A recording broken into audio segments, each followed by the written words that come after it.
70대 김영호 씨는 평생 운영하던 작은 신발가게 문을 닫던 날 밤 집에 돌아와 핸드폰 연락처를 한참 내려봤습니다.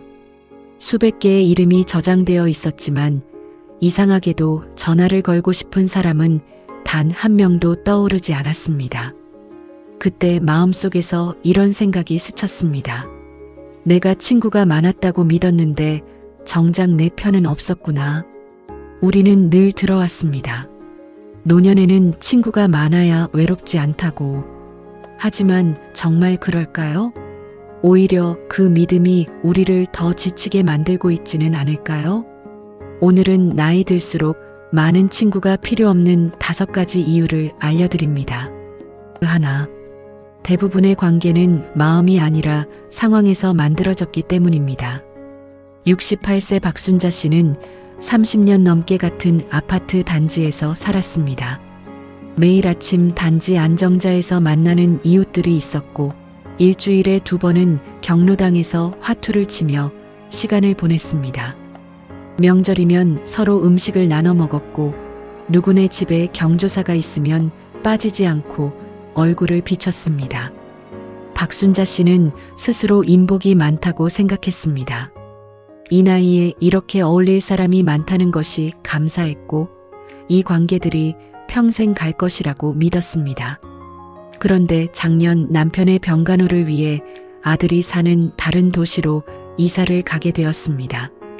떠나는 날 정자 앞에서 이웃들과 인사를 나눴습니다.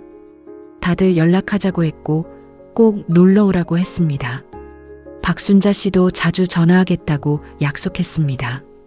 진심이었습니다. 30년을 함께한 사이인데 연락이 끊길 리 없다고 생각했습니다.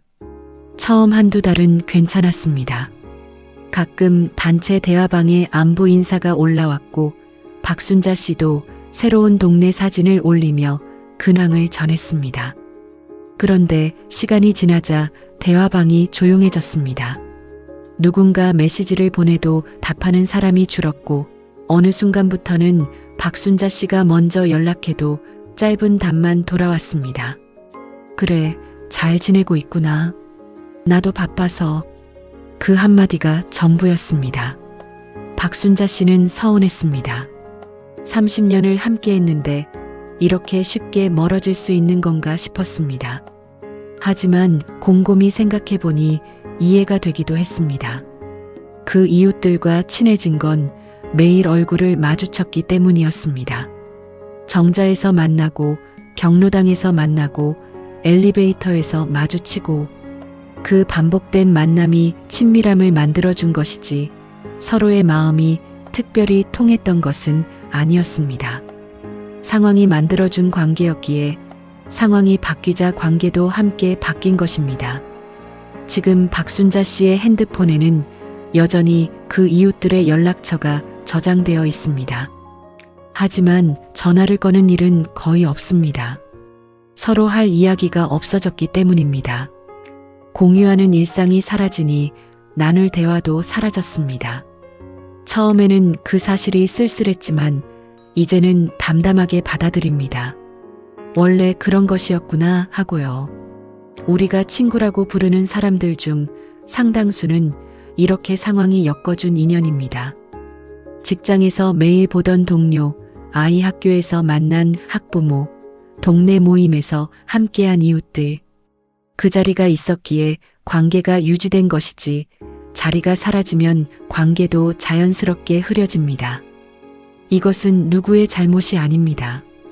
배신도 아니고 변심도 아닙니다. 관계의 본질이 원래 그렇게 생겨먹은 것입니다. 그러니 노년의 친구가 줄어드는 것을 너무 슬퍼하지 않아도 됩니다. 상황이 만들어준 관계가 상황과 함께 정리되는 것은 자연스러운 일입니다. 중요한 것은 상황과 무관하게 이어지는 관계가 있느냐는 것입니다.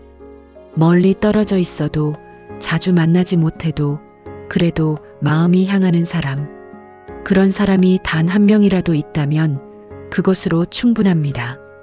둘, 나이 들수록 비교가 더 많아지기 때문입니다.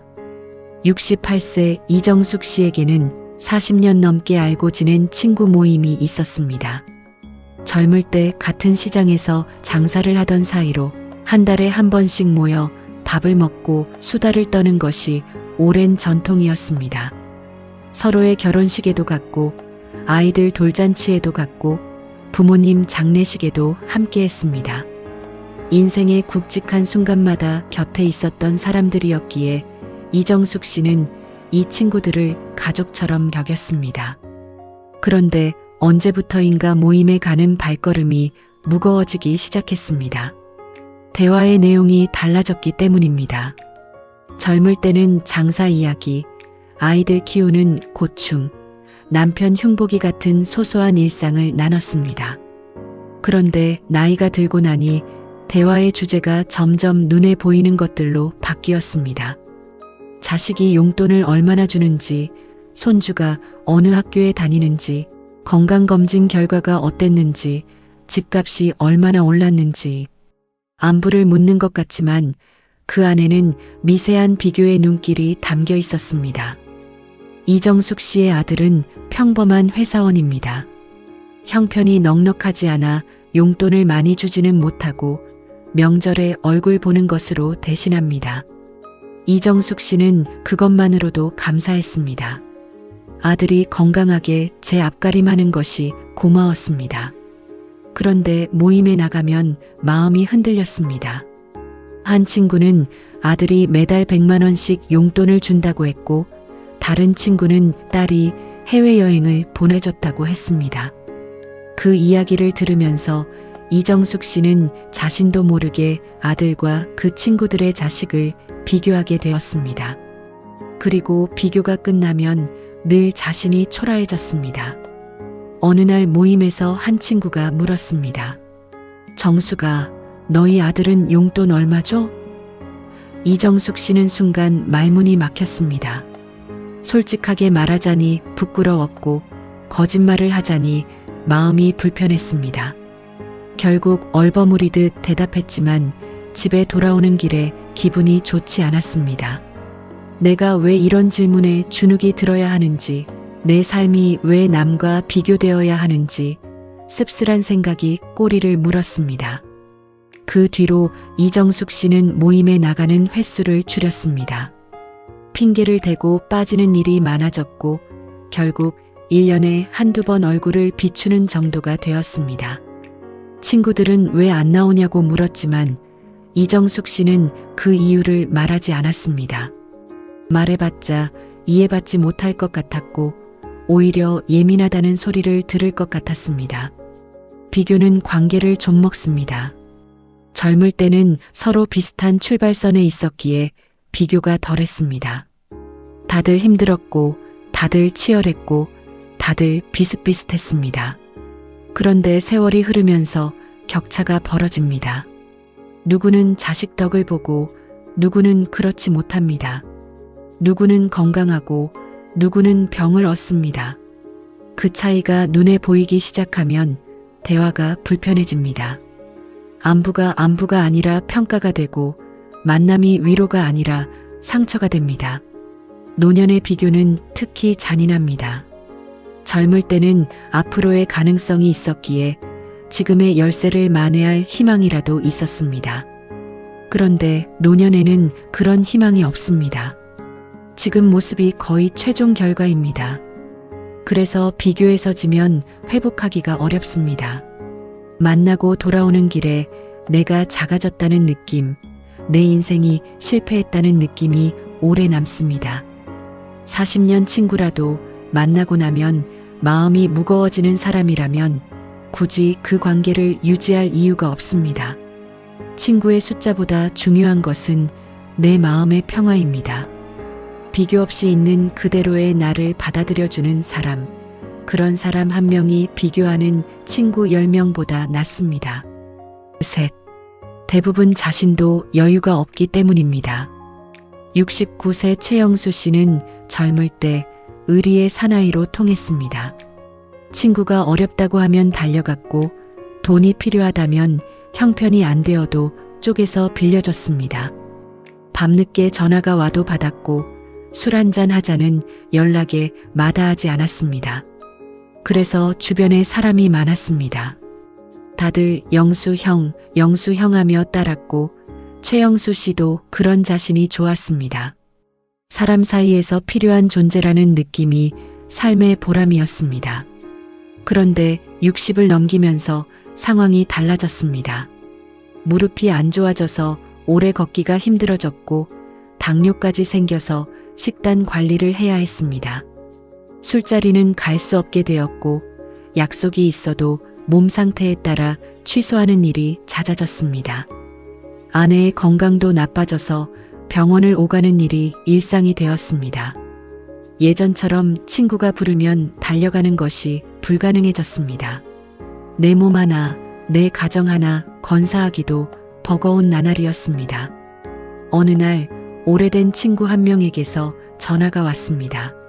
사업이 어려워져서 급하게 돈이 필요하다는 것이었습니다.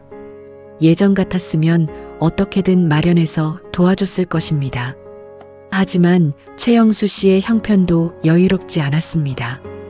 병원비가 계속 나가고 있었고 노후 자금을 함부로 건드릴 수 없었습니다. 고민 끝에 솔직하게 말했습니다.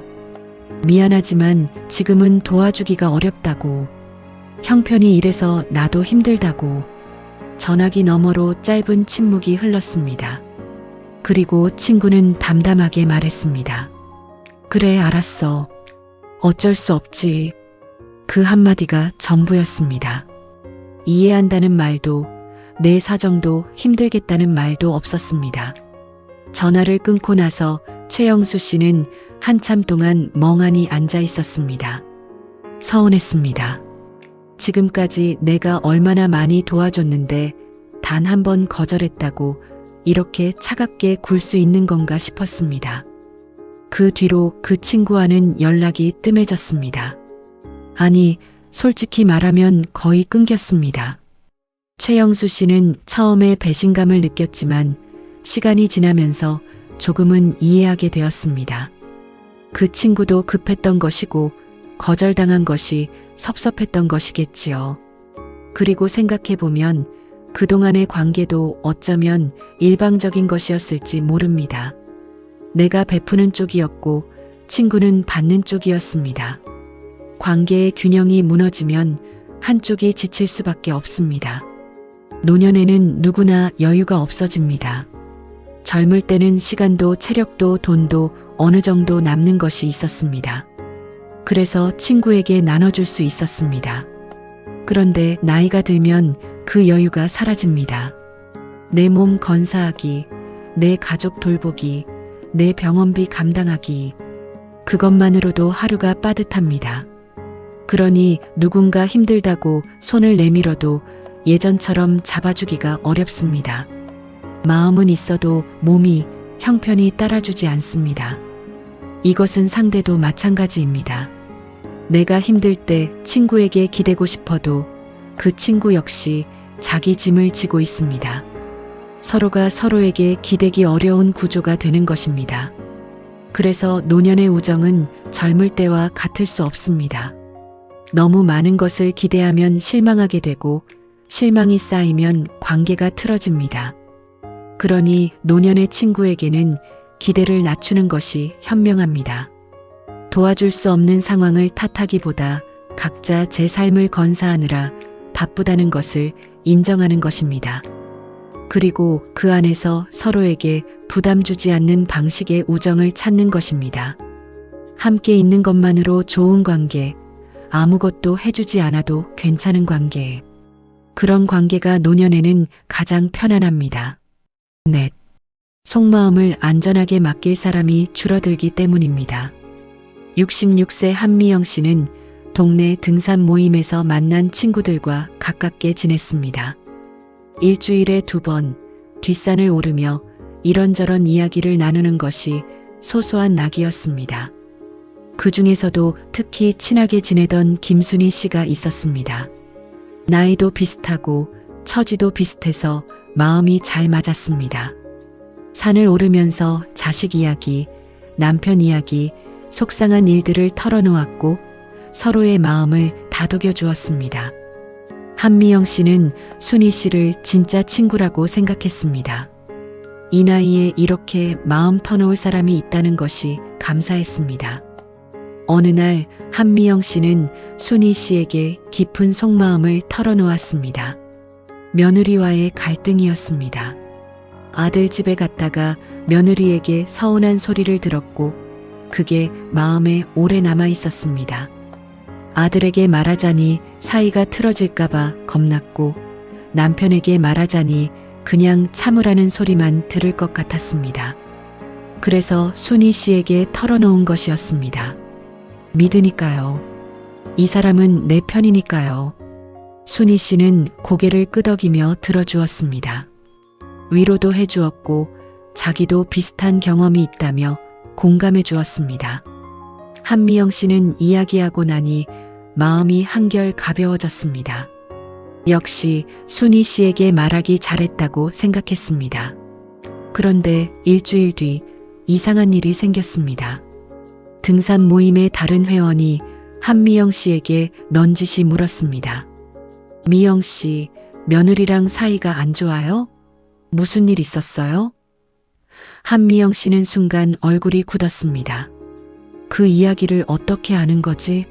순희 씨에게만 말했는데 머릿속이 하얘졌습니다. 알고 보니 순희 씨가 다른 회원들에게 그 이야기를 했던 것이었습니다. 아기가 있었던 것은 아닐 겁니다. 그냥 수다 삼아, 화제거리 삼아 꺼낸 것이겠지요. 하지만 한미영 씨에게는 큰 상처였습니다. 믿고 맡긴 속마음이 여러 사람 입에 오르내리고 있다는 것이 창피하고 분했습니다. 순희 씨에게 따지고 싶었지만 그랬다가 모임 분위기가 어색해질 것 같아 참았습니다. 대신 마음속으로 선을 그었습니다. 이 사람에게는 더 이상 속마음을 말하지 말아야겠다고. 그 뒤로 한미영 씨는 등산 모임에 계속 나갔지만 예전 같지 않았습니다. 대화를 해도 겉도는 이야기만 했고 속마음은 절대 꺼내지 않았습니다. 순희 씨는 왜 미영 씨가 달라졌는지 모르는 것 같았습니다. 아니, 어쩌면 알면서도 모르는 척하는 것일 수도 있습니다. 어쨌든 두 사람 사이에는 보이지 않는 벽이 생겼고 그 벽은 좀처럼 허물어지지 않았습니다. 나이가 들면 심심함이 커집니다. 할 일이 줄어들고 만날 사람도 적어지고 하루가 길게 느껴집니다. 그래서 남의 이야기가 화제거리가 되기 쉽습니다. 별다른 악의 없이 그냥 할 말이 없어서 누군가의 사정을 꺼내는 것입니다. 그런데 그 이야기의 당사자에게는 그것이 배신입니다. 믿고 한 말이었는데 그것이 퍼져나갔다는 사실이 깊은 상처가 됩니다. 한번 그런 경험을 하면 사람은 입을 다뭅니다. 말을 줄이고 마음을 닫고 표면적인 관계만 유지합니다. 그래서 친구가 아무리 많아도 진짜 속마음을 나눌 수 있는 사람은 점점 줄어듭니다. 핸드폰의 연락처는 수백 개가 저장되어 있지만 정작 힘들 때 전화할 사람은 없는 상황이 되는 것입니다. 노년에 필요한 것은 많은 친구가 아닙니다. 내 마음을 안전하게 맡길 수 있는 단 한 명, 그 한 명이면 충분합니다. 어떤 이야기를 해도 밖으로 새어나가지 않을 것이라는 믿음, 그 믿음을 줄 수 있는 사람이 진짜 친구입니다. 그런 사람이 없다면 차라리 혼자 마음을 간직하는 것이 나을 수도 있습니다. 상처받느니 혼자가 편합니다. 5. 만남이 위로가 아니라 소모가 되기 때문입니다. 71세 정옥순 씨는 한 달에 한 번 고향 친구들과 모이는 날을 손꼽아 기다렸습니다. 초등학교 동창 모임으로 60년 넘게 알고 지낸 친구들이었습니다. 어릴 때 같은 마을에서 뛰놀던 기억, 학교 가는 길에 함께 걷던 기억이 아직도 선명했습니다. 세월이 흘러 각자의 삶을 살았지만 이 모임만큼은 꾸준히 이어왔습니다. 정옥순 씨에게 이 모임은 삶의 활력소였습니다. 오래된 친구들과 얼굴을 마주하는 것만으로도 마음이 따뜻해졌습니다. 그런데 어느 순간부터 모임의 분위기가 달라졌습니다. 친구들이 하나둘 건강이 나빠지면서 대화의 주제가 온통 아픈 이야기로 바뀐 것입니다. 누구는 무릎 수술을 했고, 누구는 당뇨가 심해졌고, 누구는 암 검사를 받았다고 했습니다. 처음에는 서로 걱정하고 위로하는 마음으로 들었습니다. 그런데 매번 만날 때마다 1시간이고 2시간이고 그 이야기만 계속되니 듣는 것이 힘들어졌습니다. 그뿐이 아니었습니다. 자식 원망도 많아졌습니다. 아들이 연락을 안 한다. 딸이 명절에도 안 온다. 며느리가 싸늘하다. 손주가 할머니를 귀찮아한다. 한 명이 그런 이야기를 꺼내면 다른 친구도 맞장구를 치며 자기 이야기를 보탰습니다.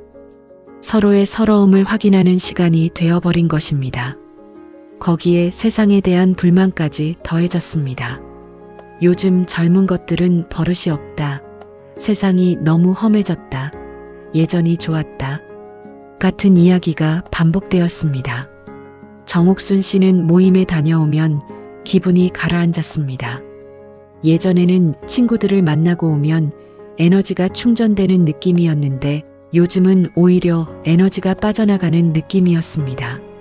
집에 돌아와서도 우울한 기분이 사라지지 않았고 하루 이틀은 계속 처져 있었습니다. 아무리 오래된 친구들이라도 만나고 나서 이런 기분이 든다면 이게 과연 의미 있는 만남인지 의문이 들었습니다. 어느 날 모임에서 돌아온 정옥순 씨에게 남편이 물었습니다. 친구들 만나고 왔는데 왜 표정이 그래? 정옥순 씨는 한숨을 쉬며 대답했습니다. 만나면 아픈 이야기, 원망하는 이야기밖에 없어. 듣다 보면 나까지 우울해져.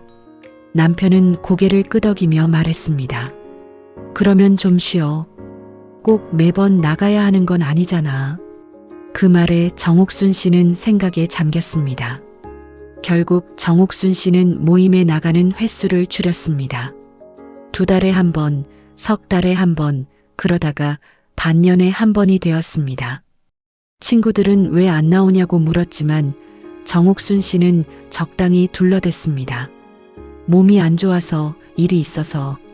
진짜 이유는 말하지 않았습니다. 만나면 힘들어서요 라고 말할 수는 없었습니다. 만남이 위로가 되지 않고 소모가 될 때가 있습니다. 서로를 살리는 시간이 아니라 서로의 지친 마음을 더 끌어내리는 시간이 될 때가 있습니다. 특히 노년에는 그런 경우가 많습니다. 각자 힘든 일이 많으니 모이면 그 힘든 이야기가 쏟아지는 것입니다. 처음에는 공감이 되지만 그것이 반복되면 감당이 안 됩니다. 그래서 모든 만남이 좋은 것은 아닙니다. 만나고 나서 내 기분이 어떤지, 내 에너지가 어떻게 되는지를 살펴봐야 합니다. 만나고 나면 기운이 나는 사람이 있고 만나고 나면 기운이 빠지는 사람이 있습니다. 아무리 오래 알았어도 아무리 정이 있어도 만나면 소모되는 관계라면 거리를 두는 것이 현명합니다. 내 삶의 체력을 지키는 것이 먼저입니다. 노년에 필요한 것은 많은 친구가 아닙니다.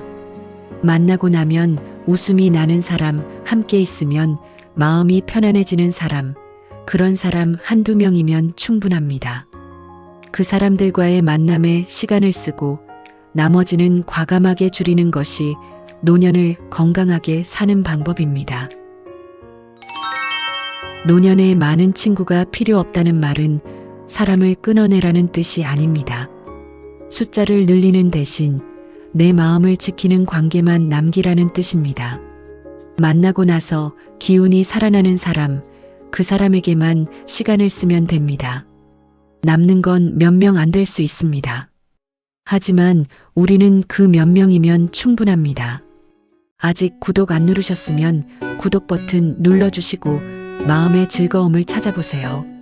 도움이 되셨다면 엄지척 좋아요도 함께 부탁드려요. 다음 시간까지 건강 잘 챙기시고 즐거운 모습으로 뵈었으면 합니다.